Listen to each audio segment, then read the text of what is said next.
Hello guys, welcome to trend talk. इस video में मैं आप लोगों को बताऊंगा आप चार्ट में कैसे आप सपोर्ट रेजिस्टेंस फाइंड कर सकते हो बड़ी इजीली और बड़ी एक्यूरेटली। ठीक है, तो बिना टाइम वेस्ट करे वीडियो स्टार्ट करते हैं। तो आप लोग देख सकते हैं निफ्टी का चार्ट खुला हुआ है। वो है, सबसे पहले आपको क्या करना है, सबसे पहले आपको वीकली टाइम फ्रेम में आना है। अब वीकली टाइम फ्रेम में आने के बाद आपको पहले देखना है कैंडल स्टिक कैसे बन रहा है और कैंडल स्टिक का चार्ट क्या कह रहा है। अब कैंडल स्टिक अगर खोलोगे वीकली टाइम फ्रेम में तो आपको दिखने को मिलेगा चार्ट कि बड़े स्मूथ दिखने को मिलेगा। Smooth in the sense one directionally दिखने को मिलेगा। अगर गिरेगा, देखो यहाँ से गिर रहा है तो रेड रेड रेड रेड देखने को मिलेगा। ऊपर जा रहा है, यहाँ से ऊपर जा रहा है ग्रीन ग्रीन, नीचे गिर रहा है रेड रेड, मतलब डाउन ट्रेंड और अप ट्रेंड आपको इजीली चार्ट में दिख जाएगा कि हायर हाई लगाते हुए प्राइस वीकली टाइम फ्रेम में ऊपर जा रहा है।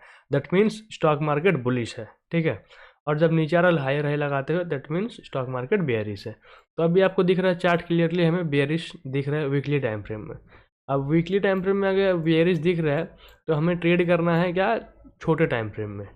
अब हमें क्या करना है, डेली आना है। अब डेली आके देखोगे, डेली में भी आपको क्या दिख रहा है, प्राइस जो है हायर हाई लगाते हुए नीचे आ रहा है।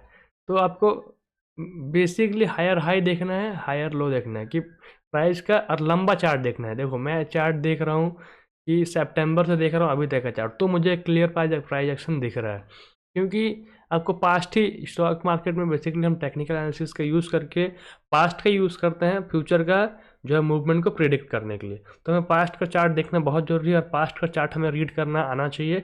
और पास्ट में क्या कर रहा है मार्केट उसका हमें जो है एक्सपीरियंस और हमें उसका सेंटिमेंट को पता होना चाहिए चार्ट का।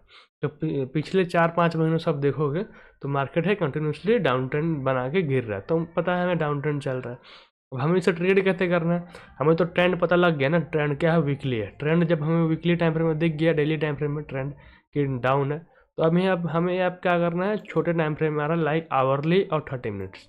आवरली में आप देखोगे, आप सपोर्ट कैसे फाइंड आउट करोगे मैं आपको बता रहा हूँ। जब आप 200 ई में डालना है, 200 ई में बेस्ट इंडिकेटर है सपोर्ट रेसिस्टेंस के लिए, तो मैं इसे यूज़ करता हूँ। तो सपोर्ट रेसिस्टेंस आपको आवरली में अगर डालना है, आवरली में 200 ई में डालो या छोटे टाइम फ्रेम में आ जाओ, जहाँ से आपको दिखेगा ट्रेंड जो है नेगेटिव है। अब नेगेटिव है मतलब क्या करना है आपको, आपको सेल साइड का ट्रेड लेना है। सेल साइड का ट्रेड लोगे तो क्या होगी, प्रोबेबिलिटी आपकी हाई होगी, क्योंकि बड़ा टाइम फ्रेम नेगेटिव है और स्टॉक मार्केट फॉलो करता है बड़े टाइम फ्रेम को। तो बड़े टाइम फ्रेम से आपको इजीली पता लग जाएगा तो ट्रेंड क्या है। देखो और आपको सपोर्ट रेसिस्टेंस छोटे 5 मिनट पे या 15 मिनट पे कैसे फाइंड आउट करना है। मैं 5 मिनट पे आया, एक शार्प फॉल आपको दिखेगा। देखो एक किसी भी साइड एक डायरेक्शनली मूव आना चाहिए, एक तो ऊपर की साइड में ऐसे या तो नीचे की साइड में ऐसा। अब नीचे साइड में आपको दिख गया 5 मिनट में कि चार्ट है एक अच्छा फॉल कर चुका है, क्योंकि आप तभी सपोर्ट एंड रेसिस्टेंस फाइंड कर पाओगे जब एक आपको मूव ऊपर की साइड या नीचे की साइड में मिले। ये बेस है, इसके अकॉर्डिंग ही आपको रेसिस्टेंस मिलेगा और सपोर्ट मिलेगा। 200 ई में डाला, 200 ई में क्या करता है, ऐसे डाउन ट्रेंड में रेजिस्टेंस बन जाता है और अप ट्रेंड में एज ए सपोर्ट बन जाता है। तो हमें देखना है कि प्राइस कहाँ से मुड़ रहा है। अब जरूरी नहीं कि 200 EMA के पास से ही प्राइस मुड़े नीचे की तरफ, प्राइस जहाँ से मुड़ रहा है हमें प्रीवियस रेजिस्टेंस ये मिलेगा। तो देखना है, हमें ड्रॉ करना कि प्राइस पिछली बार कहाँ से मुड़ा, यहाँ से मुड़ा तो ये जो है रेजिस्टेंस एरिया बन जाएगा। देखो 5 मिनट पे अब यहाँ जब भी प्राइस जा रहा है यहाँ से फॉल कर रहा है, तो हमें ट्रेड भी ऐसे ही करना है कि जब प्राइस यहाँ पे अगर रेड कैंडल बनाए तो हमें इसके लो पर सेल करना है और वेट करना है। प्राइस आपको ऐसे इसके ऊपर रखना है, आपको देखो 1:2 आर इजीली मिल गया। फिर जब प्राइस EMA के पास या फिर इस रेजिस्टेंस के पास जाए, यहाँ से फिर घूमे, तो देखो यहाँ से अगर घूमा है, यहाँ पे आप शॉर्ट करोगे तो यहाँ से प्राइस फिर डायरेक्शनली फॉल कर गया। उसके बाद देखो EMA जब डाउन स्लोप है तो समझ जाओ कि ट्रेंड जो है ज़्यादा स्ट्रांग है, मतलब डाउन ट्रेंड चल रहा है लेकिन स्ट्रांग चल रहा है, क्योंकि ये आप स्लोपिंग में है। प्राइस कंटिन्यूसली EMA कंटिन्यूसली नीचे आ रहा है, मतलब एवरेज प्राइस हमेशा नीचे आ रहा है, मतलब सेलर्स अग्रेसिवली सेल कर रहे हैं, ये होता है EMA का मतलब। तो यहाँ पे आप देखोगे प्राइस फिर यहाँ पे आके रिजेक्ट कर रहे हैं, यहाँ पे देखोगे प्राइस जो है इस, हाँ प्राइस आपको इस जोन से रिजेक्ट होता हुआ देखेगा। प्राइस आपको इस जोन से रिजेक्ट हुआ देते, देखो नीचे आया, फिर प्राइस यहाँ से रिजेक्ट हो गया, फिर प्राइस यहाँ से रिजेक्ट हो गया। तो दोबारा जब प्राइस यहाँ आया, यहाँ से जब कोई रिजेक्शन दिखे तो हमें सेल करना है। फिर यहाँ पे रिजेक्शन दिखा, यहाँ से सेल कर दे, प्रॉफिट बन रहा है। फिर ऊपर गया, फिर हमें वेट करना है, यहाँ पे ये में भी है, यहाँ पे रिजेक्शन दिखा, फिर यहाँ पे सेल करोगे तो यहाँ पे देखो सेल आ गया, नीचे आ गया। फिर हमें वेट करना, सेल कहाँ था, फिर यहीं से सेल आ गया। फिर यहाँ पे हमें क्या करना है, ऐसे करके मार्क बनाना है, एक गैप भी बन गया, सपोर्ट भी बन गया। लेकिन प्राइस जब जब यहाँ आए फिर हमें क्या करना है, वहीं से हमें सेल साइड करना है। अब देखो प्राइस यहाँ से नीचे गया, ऊपर आया, नीचे आया, फिर नीचे आया, फिर ऊपर गया, फिर यहाँ से हमें सेलिंग की अपॉर्चुनिटी मिल गया। क्यों मिला? सेलिंग हमें रेसिस्टेंस के पास करना है, ऐसा नहीं कि एग्जैक्ट रेसिस्टेंस पे जाके ही सेल हो, थोड़ा ऊपर, थोड़ा यहाँ पे भी जाके गिरेगा तो फिर वो गिर सकते हैं, यहाँ पे भी गिर रहा है मतलब ट्रेंड स्ट्रांग है, फिर यहीं पे अगर सेल करोगे तो नीचे आ रहा फिर प्राइस, फिर ऊपर गया EMA के पास, देखो फिर यहाँ से फॉल आया छोटा सा, तो ये देखो प्राइस जब जब ऊपर जा रहा है फिर यहाँ से फॉल आ रहा है। हाँ, अब आपको ध्यान रखना है कि जब छोटे टाइम फ्रेम में ट्रेड कर रहे हो तो छोटे टाइम फ्रेम में ट्रेड की प्रोबेबिलिटी कम होती है प्राइस एक्शन की, तो आपको ट्रेंड लाइन देखना है, लोअर लो देखना है, लोअर लो क्या हो रहा है। अब यहाँ देखोगे तो टाइम फ्रेम, छोटे टाइम फ्रेम में प्राइस जो है लोअर लो लगाता है, उसका हाई जो है ऊपर की साइड में जा रहा है, हाई टूट रहा है प्राइस का, दैट मीन्स यहाँ से जो है थोड़ा बहुत ऊपर की साइड में मार्केट निकलने का ट्राई कर रहा है, फिर ऊपर की साइड में निकला, फिर यहाँ से ऊपर के यहाँ से निकला, गैप अप खोला, फिर EMA भी देखोगे फ्लैट, जब जब EMA फ्लैट हो गया तब तक आपको ट्रेडिंग रोक देनी है छोटे टाइम फ्रेम में, तब तक मार्केट ट्रेंडिंग नहीं है।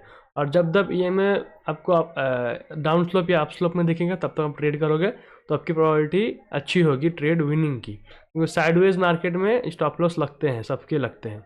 तो ये साइडवेज जब जब EMA फ्लैट हो गया, साइडवेज हो गया, ट्रेडिंग रोक देनी है, उसके बाद काम करता। अब देखोगे EMA यहाँ से अप स्लोपिंग है, अब ये प्राइस ऊपर गया, नीचे आया, EMA से सपोर्ट लिया, देखो ये सपोर्ट 200 EMA कैसे काम करते हैं, यहाँ से ऊपर चला गया, फिर ऊपर गया, फिर यहाँ पे नीचे आया, फिर यहाँ से सपोर्ट लिया, ऊपर चला गया, तो फिर यहाँ पे नीचे आके ब्रेकडाउन हो गया, फिर एक पैटर्न बनाया, साइडवेज चला, फिर उसका यहाँ से जो है गैप अप ऊपर चला गया, फिर नीचे आया, तो कंटिन्यूसली फिर 5 मिनट पे ऊपर गया, फिर यहाँ पे आया, यहाँ पे आके कंसोलिडेशन हो गया, ऊपर जा नहीं पाया, ठीक, ऊपर जाने का ट्राई कर रहा, फिर नीचे से सेलिंग आ गई, फिर जब सेलिंग आई तो यहीं से रेसिस्टेंस लिया 5 मिनट पे, फिर देखो नीचे आ गया, फिर नीचे एक अच्छा लंबा फॉल आया, फिर ऊपर गया, ऊपर फिर रेसिस्टेंस के पास यहीं से फॉल आया नीचे, फिर ऊपर गया प्राइस, फिर ऊपर यहीं से फिर क्या हो गया, अगर आप ट्रेंड लाइन में खींचोगे ऐसे देखोगे तो ये जो देखो ट्रेंड लाइन में क्या है, आपको फॉल यहाँ पे आपको सिग्नल, फॉल का सिग्नल आया, यहाँ पे ट्रेंड लाइन टूटा, यहाँ पे रेसिस्टेंस है EMA के पास, यहाँ पर रेसिस्टेंस है, यहाँ से फिर फॉल आया।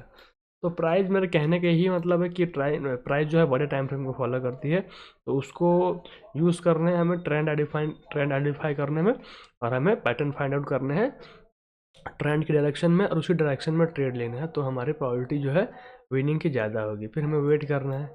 अब ऐसे ऐसे जब चॉपी स्टॉक मार्केट, जब चार्ट चॉपी कर रहा हो तो ट्रेड अवॉइड करें, ट्रेड ना करें तो बेटर होगा। इस सिनेरियो में ट्रेड ना करें।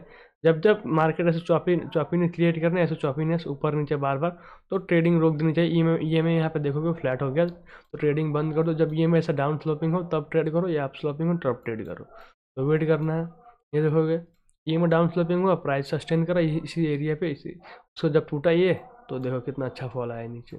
फिर प्राइस ऊपर गया, फिर फॉल आया, ऊपर गया, फिर यहाँ से गैप डाउन। तो अभी वेट करना है। प्राइस जो है EMA के ऊपर है, अप स्लोपिंग है, सपोर्ट ले रहा है, ऊपर जा रहा है, नीचे आया, ऊपर सपोर्ट ले, ऊपर गया। फिर जब यहाँ से नीचे आया तो यहाँ पे आपको अपॉर्चुनिटी मिली सेल करने की। अगले दिन प्रॉफिट बुक, यहाँ पे सेल करते, अच्छा था फॉल। इधर रेसिस्टेंस है, इधर सेल करोगे, अगले दिन फॉल। यहाँ भी सेल करोगे, रेसिस्टेंस से फॉल। तो आपको याद रखना है EMA को एज ए फॉलो करना छोटे टाइम फ्रेम में। EMA अच्छे से काम करता है, बड़े टाइम फ्रेम को मिक्स करके आप EMA पे काम कर सकते हो। निफ्टी बहुत अच्छे से वर्क करता है। ये बैंक निफ्टी में भी सेम ऐसे ही आपको यूज़ करना है। देखो बैंक निफ्टी में जब अप ट्रेंड हो, यहाँ से बाउंस आएगा, ऊपर जाएगा, सपोर्ट लेता है। जब डाउन ट्रेंड हो, देखो यहाँ से रेसिस्टेंस लिए नीचे आया, रेसिस्टेंस लिए नीचे आया, रेसिस्टेंस लिए नीचे आया। थोड़ा ऊपर नीचे प्राइस होता है, कभी ऊपर ही सपोर्ट ले लेगा, कभी नीचे आके सपोर्ट लेगा, तो ऐसा होता है। और रेसिस्टेंस कभी ऊपर जाकर ले, कभी यहीं से घूम जाए। तो आपको प्राइस एक्शन ऐसे आपको फाइंड आउट करना है चार्ट में। हाँ, और मैं आपको लोगों को पॉइंट बताता हूँ। स्टॉक मार्केट देखो, स्टॉक मार्केट चलता है किस पे?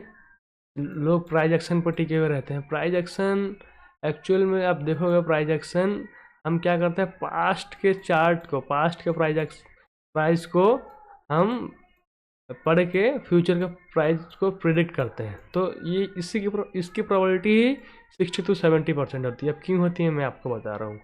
स्टॉक मार्केट में देखोगे, स्टॉक मार्केट चलता है बहुत सारे फैक्टर्स के। सबसे बड़ा फैक्टर है ग्लोबल ट्रेड और आपका इकोनॉमी। आपकी स्टॉक मार्केट, आपकी कंट्री की इकोनॉमी जैसी है, स्टॉक मार्केट वैसे ही चलेगी। अब देखोगे तो स्टॉक मार्केट बहुत हाई पे था, ठीक है, यहीं से सेलिंग प्रॉफिट बुकिंग स्टार्ट हुई। प्रॉफिट बुकिंग स्टार्ट होने के बाद देखोगे कंटिन्यूसली नेगेटिव सिनेरियो बनाया गया मार्केट के लिए, तो एफआई निकलता गया निकलता गया निकलता गया, देखो डाउन इतना डाउन आया। तो अभी फिर लोगों को पता लग रहा है कि स्टॉक मार्केट जो है अभी डाउन ट्रेंड में है, इतना टाइम तक डाउन ट्रेंड में आने के बाद। तो स्टॉक मार्केट चलता है, अभी और गिराया जा रहा है स्टॉक मार्केट को, ऐसे नेगेटिव न्यूज़ फैलाया जा रहा है। आप देखोगे तो पूरी वर्ल्ड इकोनॉमी में आपको, सारी इकोनॉमी में ही नेगेटिव न्यूज़ देखने को मिलेगा। तो सारी इकोनॉमी क्या है, अभी गिर रही, स्पेशली अमेरिका सबको गिरा रहा है। तो ऐसे ही होता है, उठाता भी है तो अमेरिका ही उठाना स्टार्ट करेगा।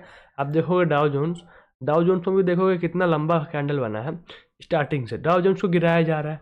अब गिराने के बाद क्या है कि जब इसको उठाया जाएगा तो ऐसे वन साइडली चलेगा। तो स्टॉक मार्केट चलता है बड़े टाइम फ्रेम को यूज़ करके, ठीक है। स्टॉक मार्केट में आवरली 4 आवर 5 मिनट 15 मिनट्स इनका वैल्यू कम है, डेली और वीकली का वैल्यू ज़्यादा है और मंथली का। क्योंकि स्टॉक मार्केट में बड़े पोजीशन जो लेते हैं वो होते हैं प्रमोटर, एफआई, डीआई, उनको कह लो, उनके पास हेज फंड मैनेजर। तो इनके पास बड़ा फंड होता है और ये काम करते हैं बड़े टाइम फ्रेम में।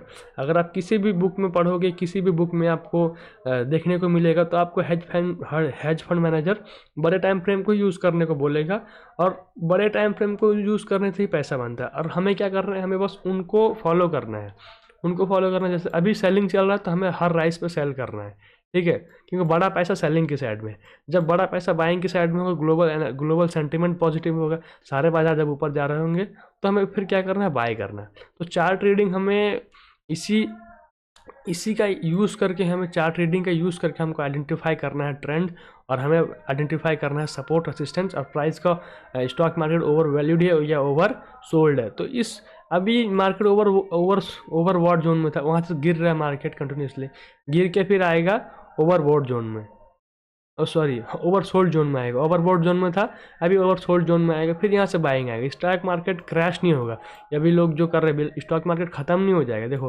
पास्ट में भी फॉल आया, मार्केट डाउन, जितनी तेज़ी से गिरेगा उतनी तेज़ी से ही ऊपर आएगा, ये मार्केट का नियम ही है। देखो जब फॉल आएगा तब उससे ज़्यादा राइस आएगा।